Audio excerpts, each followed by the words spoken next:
Madam আপনার পা। আমার স্বামী পারে না।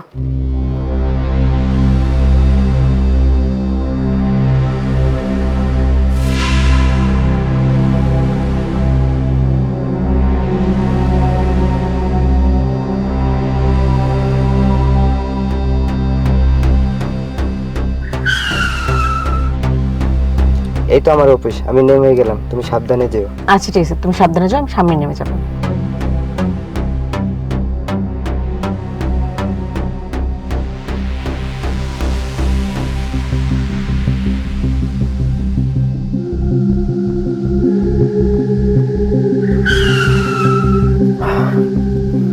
ম্যাডাম আপনার অ্যাড্রেস মতো চলে এসেছি। হ্যাঁ, আমি নেমে যাচ্ছি। আর থ্যাংক ইউ।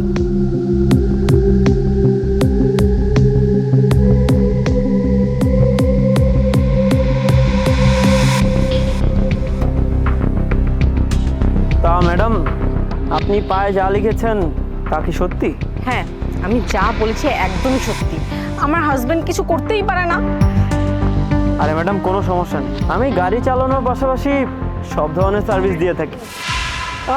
তা ম্যাডাম আপনি আমাকে একটা কথা বলুন তো, আপনার হাজবেন্ড যে পারে না তা আপনি ওকে ছেড়ে দিচ্ছেন না কেন, বা বিয়েই বা করেছেন কেন? আরে জেনে শুনে কি ও কি এরকম একটা হাজবেন্ডকে বিয়ে করে নাকি? আর বলেন না, ওর ভাই ওকে বিয়ের জন্য অনেক প্রেশার ক্রিয়েট করে, প্রত্যেকটা দিন ওকে বিয়ে নিয়ে কথা শোনায়। এই মেয়ের ছবি ওই মেয়ের ছবি দেখাতে দেখাতে ওকে পুরো ফেড আপ করে ফেলছে। আর তখনই ওর নিজের ইচ্ছা না থাকা সত্ত্বেও আমাকে বিয়ে করে। তারপর যখন আমার বিয়ে হয়ে যায়, তারপর গিয়ে আমি জানতে পারি যে ওর শারীরিক সমস্যা আছে। তা একদম ঠিক বলেছেন ম্যাডাম, এতে আপনার স্বামীর কোনো দোষ নেই, দোষ হচ্ছে তার ভাইয়ের। সত্যি আপনি তাহলে আমার কষ্টটা বুঝতে পেরেছেন, আর এটাও জানতে পেরেছেন যে সব দোষ ওর ভাইয়ের। অবশ্যই ম্যাডাম, এখানে ওর ভাইয়েরই তো দোষ। এক্স্যাক্টলি, এই জন্যই তো এই কথাটা আমি আপনাকে বোঝাতে চাচ্ছি। মানে আপনি কি বলতে চাচ্ছেন? দাঁড়ান, আমি এখনই বুঝাচ্ছি আপনাকে। শান, কোথায় তুমি?